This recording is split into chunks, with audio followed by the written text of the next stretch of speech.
July 6, 1963, Friday, September 11, 1970, and Wednesday, August 4, 1971, and will accept bhiksha. After some time, a person of 33rd generation in Bapanaria's family will take food in a descendant's house of Datta Nilayam.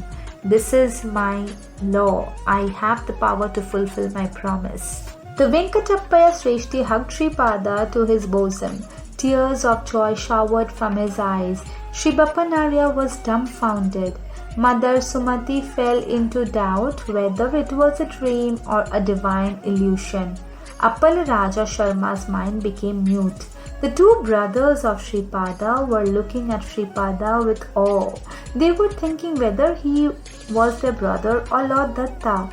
They wondered at the strange event. There was no limit to my stupidity and habit of ridiculing others.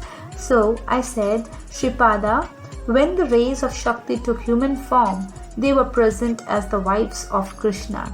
Was it not a fascination for women? It is said to be a divine play in case of incarnations, but in our case, it is said to be a fascination for women.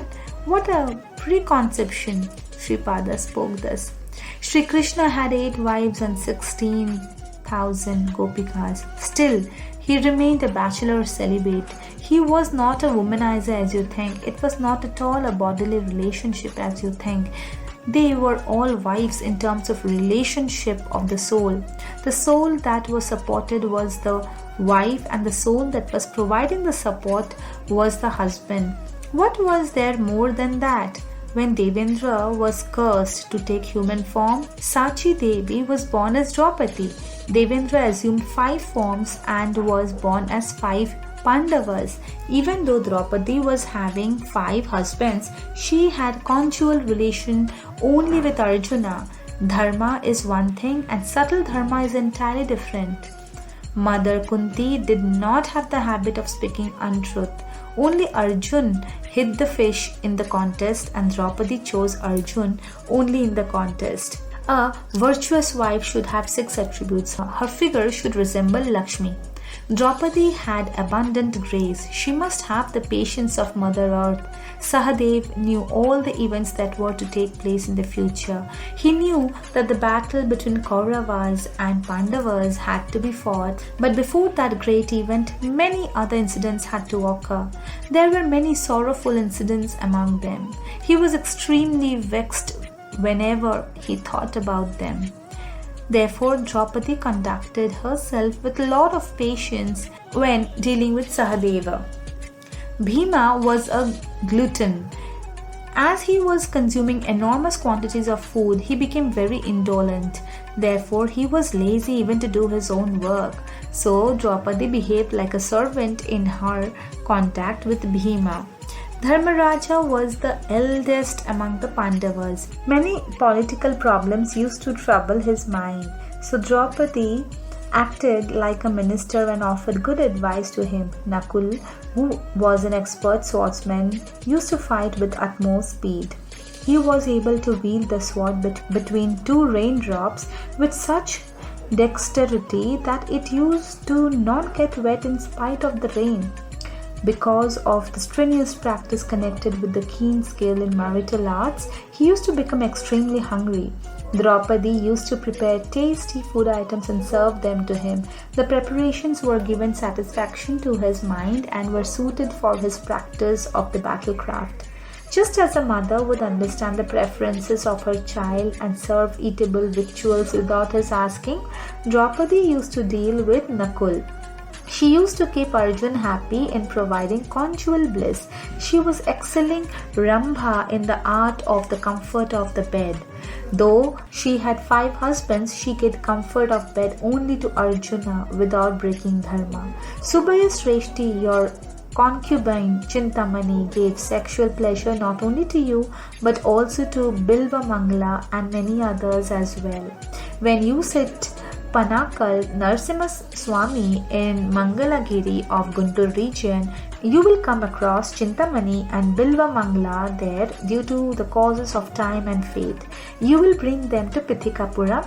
Then I will preach you all about righteousness. Then Sri Narasimha Varma took Sripada into his lap. Sripada said to Sri Varma, Grandpa, we will go in your horse carriage tomorrow and visit our farmlands. Mother Earth, there has been praying me eagerly for many days. Lord Sripada, will you not make me holy with the touch of your feet? You have the title of Savior of the suffering, is it not? Then Sri Varma said, My dear Sripada, I have a small request. We have our lands near Sri Pitikapuram. I want to form a village there and have the fields cultivated by those villagers. I want to give those lands to the villagers for a low rate of lease. I would like to appoint a father as the village official to supervise the affairs of any of that estate. Your family does not have the village official post for Ayyannavili now, is it not?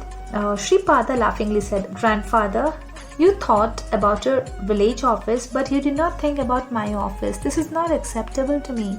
First, you will ask me to work as that village official. In such a case, the history will record only that Gandhi Kota Sripada Srivallabha Raja Sharma was a mere official of a particular village, but my office extends over the whole universe. I keep my own accounts. Every day crores of heaps of punya, diamonds and ornaments are expended. The purpose of my incarnation is to move the kundalini of the universe. Villages, towns and holy places also have kundalinis in the same way as individuals. The secret yoga can only be understood by those who know the Sandra Sindhu Veda. The kundalini of Pithikapuram can be shaken only in the 33rd generation of Vapanarya, Pinda Venkatapaya Srishti and Vatsavai families. Why hurry now? Make the best use of every moment of this great sacred opportunity that is fortunately available to you. My dear Shankara Bhatt, Sri Narasimha Varma tried to keep Sripada in Pithikapuram permanently in this way. Digambara, Digambara, Sripada Vallabha Digambara. Om Sai Ram, Jai Sai Ram.